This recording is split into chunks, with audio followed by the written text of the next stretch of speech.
Hello दोस्तों, नमस्कार। SMKC channel में मैं आप सब लोगों का दिल से बहुत बहुत स्वागत करता हूं। चलिए दोस्तों, स्टार्ट करते बहुत सारी इंपॉर्टेंट चीज़ों को। सबसे पहले पीजी इलेक्ट्रोप्लास्ट, यस, PGEL की भी अगर हम लोग यहाँ पे बात करें दोस्तों, तो इसके ऊपर भी एक रिपोर्ट हम लोग को देखने को यहाँ पे मिली है। मतलब रिपोर्ट भी मतलब क्या है कि इनके ऊपर भी एक आरोप यहाँ पे लगाया हुआ है। और ये आरोप यहाँ पे किसने यहाँ पे लगाया हुआ है, तो आप देख सकते हैं दोस्तों, HDFC स्काई की रिपोर्ट।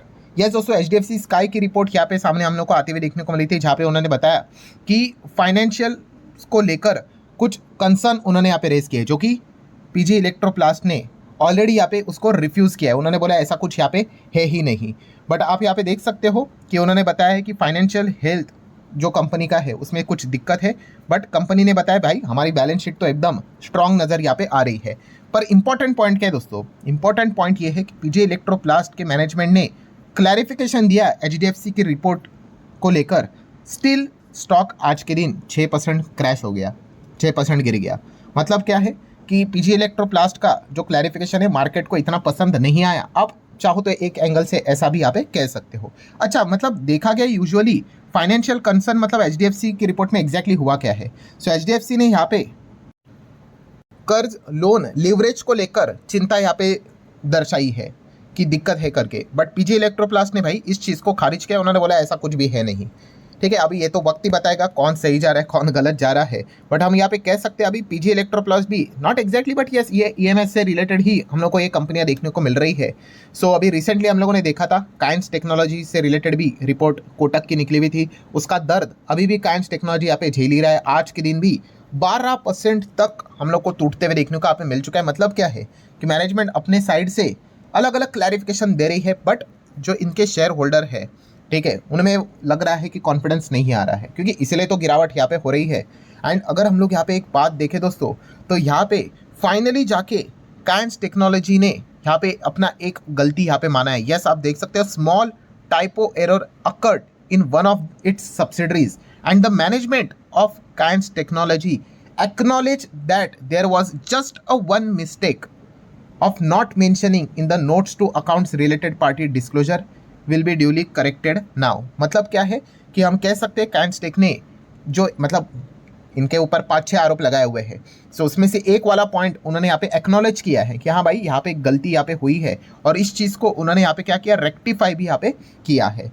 प्लस उसी के साथ साथ अब आप यहाँ पे देख सकते हैं दोस्तों, काइंस टेक ने क्या किया है, ऑडिटर को भी यहाँ पे चेंज किया है। Yes, as it's admit to reporting labs, कि उन्होंने बोला है कि हाँ भाई दिक्कत हुई है। अब यूजुअली होता क्या है कि अगर आप फाइनेंशियल स्टेटमेंट जब भी बनाते हो, सो उसके बाद क्या रहता है, यस, ऑडिटर सामने आते हैं, ठीक है, आपके इंटरनल ऑडिटर होते हैं, स्टैट्यूटरी ऑडिटर होते हैं, इतना अकाउंट्स चेक किया जाता है। तो अगर कुछ दिक्कत हुई तो ऑडिटर ने ही कंसर्न रेज करना चाहिए था कि बॉस ये क्या है, यहाँ पे कुछ तो दिक्कत है करके।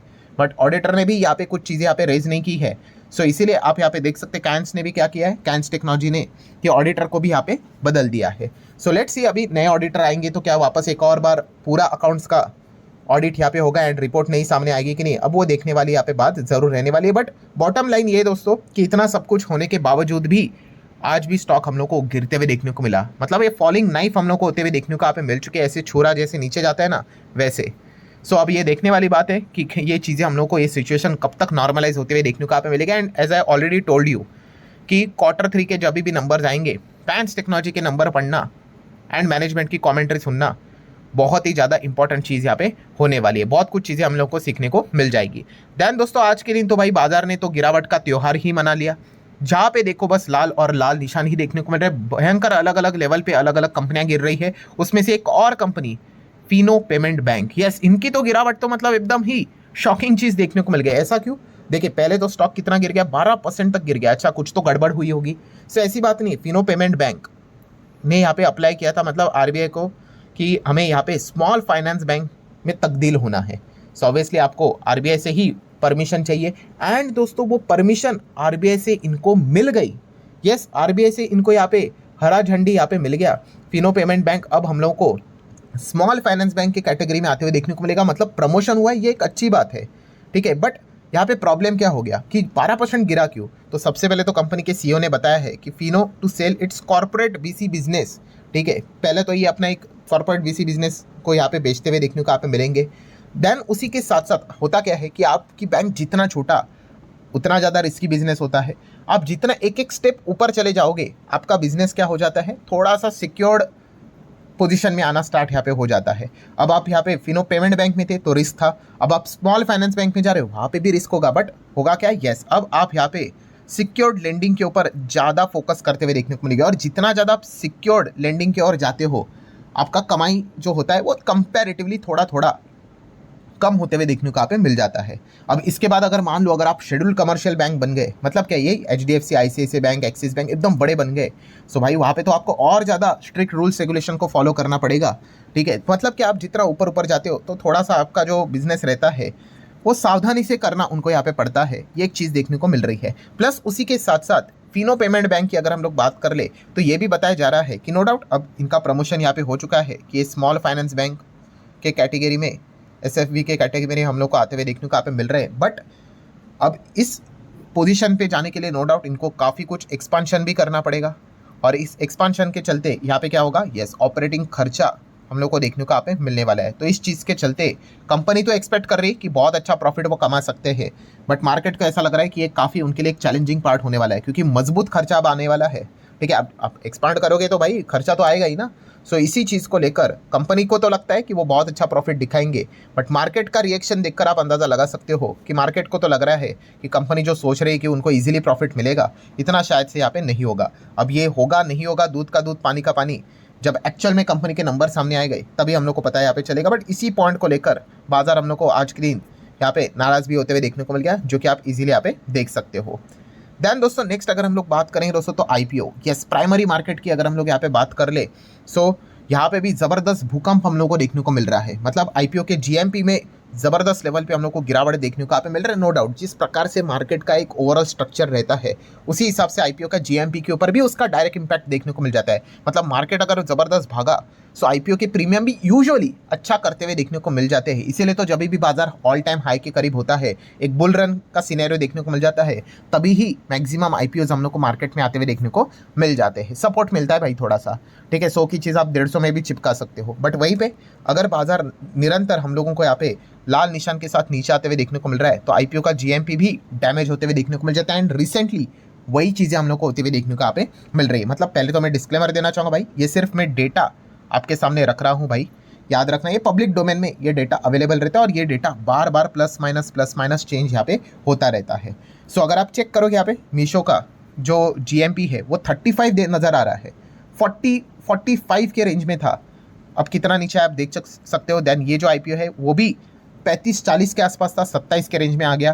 देन विद्यावायर ये भी डबल डिजिट में चल रहा था, इसका GMP ये भी सिंगल डिजिट के आसपास चलते हुए देखने को मिल रहा है। मतलब जितने भी IPO के GMP थे वो सब हम लोग को डैमेज होते हुए देखने को यहाँ पे मिल चुके हैं। सो ये भी एक पॉइंट हम लोग को फिलहाल तो देखने को यहाँ पे मिल रहा है। देन अगर हम लोग बात करेंगे दोस्तों तो यस आज के दिन जो बाजार ने सबसे बड़ा सरप्राइज़ दिया है, मतलब जैसे मैंने फर्स्ट वीडियो में भी आपको कहा कि ठीक है भाई उसमें कौन सी बड़ी बात है, गिरावट होना आम बात होती है, बट गिरावट के पीछे हमें मतलब बोलते हैं ना रीज़न पता होते हैं या फिर कभी कभी बाद में रीजंस आ ही जाते हैं। बट आज की गिरावट का कोई प्रॉपर रीज़न हम लोग को देखने को नहीं मिला, ना तो विदेश से ना तो इधर उधर से कोई ट्रेड डील से रिलेटेड नेगेटिव न्यूज़, कुछ भी नहीं। ठीक है, तो एक ही चीज़ हम लोग फोकस में रख रहे थे कि रुपी भी हमारा काफ़ी वीक होते हुए देखने को मिल गया, तो FIs तो लगातार माल को यहाँ पे बेच ही रहे हैं।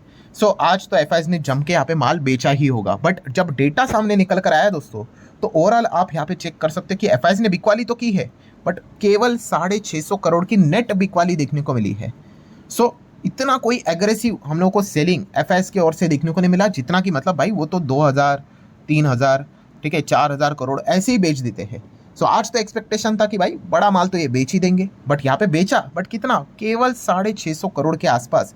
सो भाई आज के दिन बाकी प्लेयर्स ने लगता है पैनिक में आके अपना माल यहाँ पे निकाला है, माल बेचा है, क्योंकि डेटा से तो एक वही अंदाज आता है। नो डाउट सिर्फ FIs और DIs का ही डेटा नहीं होता है, मार्केट में और भी बहुत सारे प्लेयर्स होते हैं, बट फिर भी एक थोड़ा बहुत अनुमान तो आ ही जाता है। सो ये डेटा देखकर तो दोस्तों सर यहाँ पे चकरा गया कि FIs ने तो बेचा है बट इतना नहीं, मतलब बाकी प्लेयर्स ने हम कह सकते हैं पैनिक में आके ज़्यादा सेलिंग हम लोग को देखने को यहाँ पे मिले। और खास करके आज आपने देखा ही होगा हर लेवल पे हम लोग को बिग वाली देखने को मिल गई। ठीक है, मतलब अभी ये जो रिपोर्ट्स देखने को मिल गई, जस्ट एक एग्जांपल दे रहा हूँ, काइंस गिरते हुए देखने को मिल गया, फिनो पेमेंट बैंक गिरते हुए देखने को मिल गया, पीजी इलेक्ट्रोप्लास्ट जिस प्रकार से गिरते हुए देखने को मिल गया, इंडिगो तो हालत तो खराब ही देखने को यहाँ पे मिल गई। सो मतलब चौतरफा हम लोग को गिरावट देखने को यहाँ पे मिली है। ठीक है, तो इसी चीज़ के चलते थोड़ा सा जो माहौल था वो पैनिक वाला ही हम लोग को ज़्यादा देखने को यहाँ पे मिल रहा था। सो ठीक है दोस्तों, जितने भी इंपॉर्टेंट पॉइंट्स थे सारे यहाँ पे कवर कर ले। वीडियो हेल्पफुल लगा होगा, इन्फॉर्मेटिव लगा होगा, चाहो तो लाइक एंड शेयर कर सकते हो। चलिए मिलते हैं अगले वीडियो में, तब तक के लिए बाय बाय।